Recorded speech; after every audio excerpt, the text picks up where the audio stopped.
네, 김경래 최강시사 듣고 계십니다.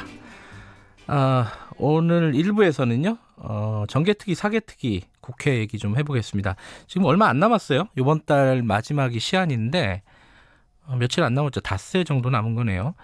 정개특위는 어제 1차 소위 표결 거쳐가지고 선거제 개편안을 전체회의로 넘겼는데 여기서 또 자유한국당이 안건조정위원회라는 걸 신청을 했습니다. 뜻대로 안 되는 거죠 지금. 나머지 당들의 여당을 포함한 사당의 의견대로 안 되고 있습니다. 발이 묶여 있는 거고 사개특위도 23일 날 오랜만에 회의를 한번 열었는데 역시 뭐 설전만 벌이다가 끝났습니다. 이게 지금 어떻게 돼가고 있는지 그리고 뭐 연장 얘기도 조금 나오고 있는데 이게 어떻게 되는 건지 여러 가지 좀 여쭤보겠습니다. 국회 사개특위 위원장 유기중 의원님 연결돼 있습니다. 안녕하세요. 네, 안녕하십니까. 유기준입니다. 예. 뭐 사개특위 위원장이시지만 어제 정개특위 뉴스가 좀 있어가지고 옆 동네 얘기부터 좀 여쭤보겠습니다. 지금 정개특위 같은 경우에는 1차 제1소위에서 전체회의로 넘겼죠. 지금 선거법을. 네, 그러네요. 그 선거법 개정안 4건을 예. 전체 회의로 이관해서 심사를 계속하도록 그렇게 의결을 어제 했다고 돼 있습니다. 그런데 지금 자유한국당에서는 안건조정위원회라는 거를 또 신청을 했습니다. 이게 그러면은 진행이 안 되는 건가요? 이걸 신청을 하면은 어떻게 되는 거예요 앞으로는? 이제 이 안건이 예. 그 여야 모두 합의를 하는 그런 게 바람직한데 그게 안 되는 상태에서 네. 이 부분을 이제 전체 회의로 넘어간 상태이기 때문에 네. 이 부분을 별도로 안건 조정위가 이제 별도 그 안에 소위원회인데 네. 거기 안에서 이 부분에 대해서 다시 한번 심사를 하겠다는 그런 내용으로 이제 안건 조정위에 회부한다는 그런 이야기가 되겠습니다. 그러면 자유한국당이 안건조정위를 신청하면 이건 무조건 만들어야 되는 건가요? 그렇습니다. 이게 그 의원의 일정 수 이상이 네. 여기 안건 조정위로 그 안건을 보내면은 네. 안건 조정위 가도록 돼 있죠. 근데 안건조정위를 만든다면요. 지금 네. 구성상 민주당이 3명, 자유한국당이 2명, 바른미래당이 1명 이렇게 되지 않습니까? 그러면은 표결을 하면은 구성을 해봐야 되고요. 그래 그게 정해진 거 아니에요? 안건 조정위는 이제 예. 재직위원 3분의 1 이상의 요구로 구성이 예. 되기 때문에 또 최장 30일간 활동하도록 돼 있고요. 예. 그래서 이건 안건 조정위로 갔는데 이제 안건 조정위가 예. 여야 3명씩 6명으로 구성되도록 돼 있습니다. 네. 그러니까 민주당 3명, 한국당을 포함한 야당 3명 이렇게 되기 때문에 예. 그 안에 어떤 정당들이 어떤 의석수로 들어갈지는 이제 의논을 해봐야 되겠죠. 그러면은 이 네. 안건조정위에서 표결을 하게 되면은 예컨대 이제 바른미래당 쪽에서 여당하고 표결을 하는 게 그게 중요한 게 아니고요. 예. 안건 조정이 이견이 있는 안건을 여기로 보냈기 때문에 네. 이견을 조정해야 되는 게 주목적인 것이지. 그래요. 그게 무조건 가자마자 표결한다면 안건 조정이 있을 필요가 없는 거죠. 그러면은 지금 정개특위 같은 경우도 사개특위도 마찬가지지만은 5일밖에 안 남은 상황에서 이 안건조정위원회가 들어가 버리면은 이거 아무것도 못 하게 되는 거 아닌가요, 사실상? 자, 이게 안건 조정이든 뭐 그런 말씀 하시기 전에 네. 이거 활동 시한이 다시 앞으로 다가온 건 맞습니다만은 네. 저만 해도 이제 사개특위 위원장을 맡게 된 지 이제 22일 좀 지났어요. 그렇죠. 8월 5일 날 선임이 돼서 이제 20일 좀 예. 지났는데 그래서 8월 5일 날 그 위원장과 간사를 선임하고 또 말씀하신 대 같이 지난 23일 네. 그 금요일 소위원장 선임 등을 이렇게 논의를 했는데 네. 우리 이제 사개특위 안에도 그 1소위가 검찰 경찰을 하는 곳이고 2소위가 법원 등을 하는 곳인데 네. 1소위원장 상임의 건을 가지고 여야간의 그 의견 대립이 있어서 지금 조정이 안 되고 있는 상황입니다. 한마디로 위원회가 있고 소위원회가 있는데 그 소위원회를 어떻게 구성할 것인가에 대해서 네. 여야가 합의를 이루어서 소위원장을 누구로 하고 소위원을 누구로 할 것인지를 합의를 했는데 그게 되지 않는 상황입니다. 그래서 예. 지난주 금요일 날 회의를 한번 열었습니다만 그게 안 되고 있는 그런 사정이죠. 안 되고 있으면요.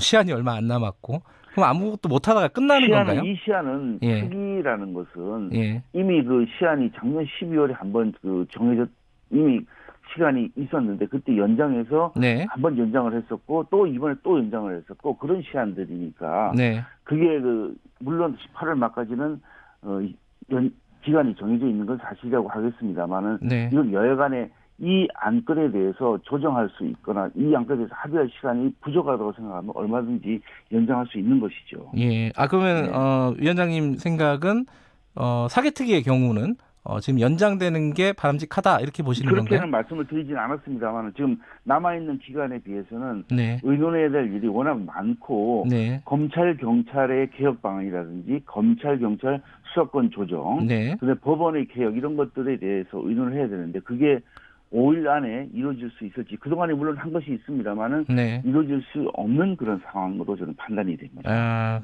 그럼 뭐 현실적으로는 지금 뭐 기한을 좀 연장하는 방향이 현실적이다 이렇게 보시는 것 같네요. 말씀하시는 게. 그죠? 글쎄, 결론을 유도하려고 하시지 말고요. 이제, 알겠습니다. 이번 8월 달에 저도 된지 뭐 20여일 지났다고 하는데, 예. 여름철이고 또 휴가도 그래서 많은 의논을 하기에는 좀 시간도 부족했고, 더구나 일을 해야 되는 국회의 본명의 사명이 맞습니다만은, 네. 근본적으로 생각이 다른 것을 많이 모여서 의논을 한다 하더라도 안 되는 경우가 있습니다. 그럴 때는 예. 좀 더 다른 방법으로 또 국민의 눈높이에 맞춰가지고 우리 그 사법개혁을 의논한다고 한다면은 아마 네. 결론이 나올 수도 있는 사안이라고 보고 있습니다. 지금 그 안건의 어떤 쟁점으로 들어가 보면요. 뭐 지금 크게 두 가지 아니겠습니까? 공수처하고 검경 수사권 조정안. 그렇습니다.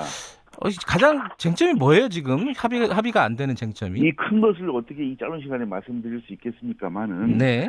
먼저 공수처 법안은 네. 이제 현재 우리나라에서 수사를 하고 있는 곳은 이제 검찰이지 않습니까? 네네. 뭐 경찰도 수사 지휘를 받아 수사를 하고 있습니다만은 이 공수처 법안은 그 별도의 카테고리에 있는 예를 들면은 이제 법 판사, 검사, 네. 그 다음에 이제 경무관급 이상의 총경이라든지 또 다른 카테고리에 있는 사람들 별도 수사 대상으로 해서 이제 이 수사를 하는 범죄의 형태도 정하고 이렇게 해서 별도의 수사기관을 하나 만든다는 것입니다. 네. 그래서 이 부분을 과연 지금 이 상황에서 그게 만들 필요가 있는 것인지 또 수사기관이 있는데 별도의 옥상옥을 설치하는 게 될 수도 있는 것이고 또 이거 유사한 것으로는 특별감찰관 제도화하고 네. 형사특검제가 있는데 이것도 지금 시행도 하지 않고 새로운 기구를 지금 만드는 것이거든요. 네. 그래서 이 공수처의 수사권 기소권을 만일에 부여를 하는 그런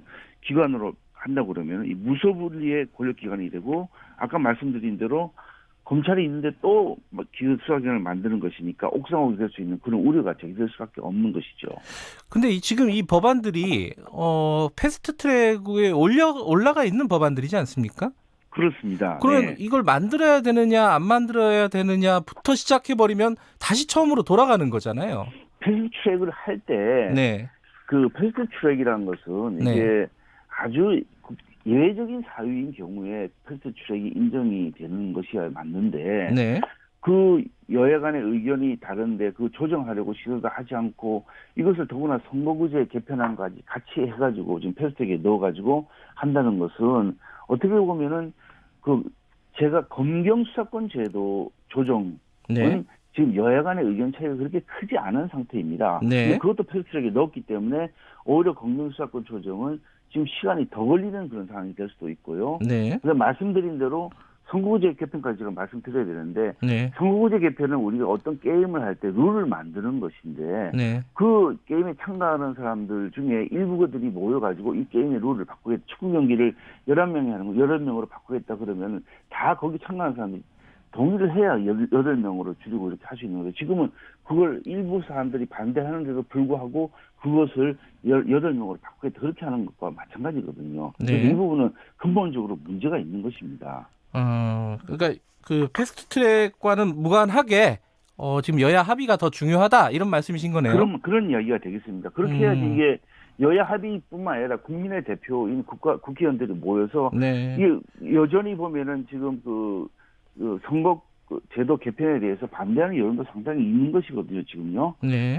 비례대표를 늘리고 지역위원을 현재 300명으로 들 때는 비례대표를 늘리고 지역위원을 줄일 수밖에 없는데 이 제도에 대해서 반대하는 여론도 상당한데 그럼 반대하는 여론, 반대하는 국회의원들이 있음에도 불구하고 이걸 그대로 밀어붙여서 한다는 것은 이것이야말로 어떻게 보면은 앞으로 자신들의 예. 장기 집권을 위한 독재 플랜의 시작으로 볼 수도 있죠. 그 국민들 입장에서는 패스트트랙 그 엄청난 과정을 겪지 않았습니까? 뭐 일종의 좀 폭력 사태도 있었고요, 국회 내에서. 그러니까 그게 처음부터 발생하지 않을 수 예. 있는 상황인데 그래서 밀어붙임으로 인해 가지고 그런 일이 발생할 수 있었다고 볼 수 있는 것이거든요. 예. 어떻게 선거제도를 일방적으로 힘의 우위를 다수의 우위를 가지고 밀어붙여서 할 수 있습니까? 이거야말로 알겠습니다. 정말 잘못된 것이라고 생각합니다. 그 사개특위 위원장이시니까요. 이 얘기는 하나 여쭤볼게요. 어제 예. 그 조국 법무부 장관 후보자가 여러 가지 검찰 개혁안 내면서 조금 뭐랄까요? 우리 사회에서는 좀 생소한 얘기를 꺼냈습니다. 재산 비례 벌금제, 벌금을 재산에 비례하겠다. 뭐 이건데 요거는 어떻게 보세요? 어떻게 들으셨어요? 요거는?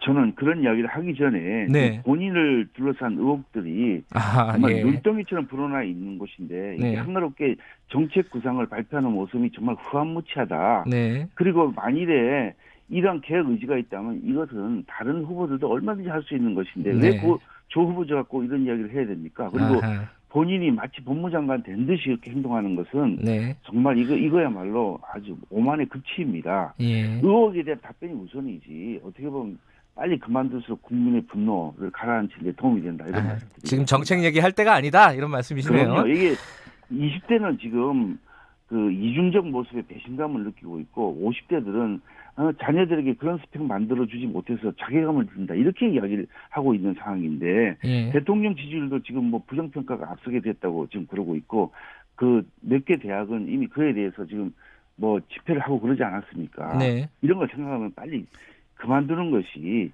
그 국민의 분노를 가라앉히는 데 도움이 될 겁니다. 어제 그 법사위에서요 여야 간사들이 9월 2일, 3일 조 후보자 청문회 일정을 합의를 했습니다. 합의를 했는데 민주당 지도부에서는 조금 여지를 두고 있습니다. 이거 뒤집을 수 있다는 여지를 좀 두고 있는데 이거 어떻게 보세요? 이거는?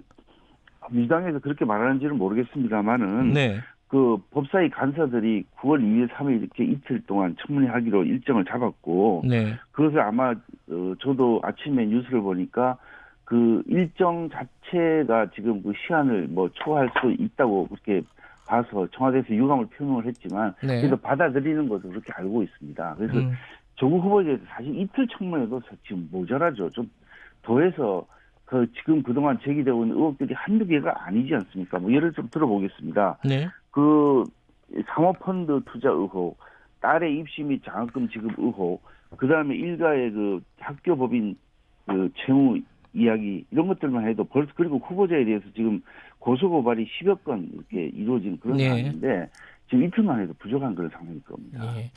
자유한국당에게 하나만 여쭤보고 마무리할게요. 네. 자유한국당이 장애 집회를 지난주에 시작을 했습니다. 주말에. 네. 사람이 의외로 많이 모였다. 뭐 이런 평가도 있었고 했는데 지금 당 예. 안팎에서는 근데 이게 이른바 친황 체제 구축 아니냐 이런 뭐 비판도 있습니다. 의원님께서는 어떻게 보세요, 이거를? 만일에 그런 체제를 구축하기 위해서 네. 그 장애 집회를 했다면 정말 그렇게 많은 지금 대략 말씀드린 한 10만 명 정도 되는 그런 그 숫자는 좀 논란이 있더라고요. 예. 어떻게 그 모이겠습니까? 그건 아니고요. 네. 제1야당으로서 이렇게 국민들 여론을 무시하고 소통하지 않는 정부 여당을 견제하고 또 우리 대한민국의 그 경제 안보를 지키기 위해서는 이 장애투쟁의 그 방법으로 채택할 수밖에 없는 것이죠. 그래서 문재인 정부 실정 또 지금 외교 안보를 보면 우리 대한민국이 뭐 그 방위비도 지금 얼마나 늘어날지도 모르는 그런 상황인데 이거야말로 이 장애투쟁을 비판하고 아까 말씀드린 지상체제를 구축이라고 폄하하는 것이야말로 정말 이해할 수 없는 그런 일이라고 생각합니다. 알겠습니다. 오늘 말씀 여기까지 듣겠습니다. 고맙습니다. 네, 고맙습니다. 국회 사개특위 유기준 위원장이었습니다.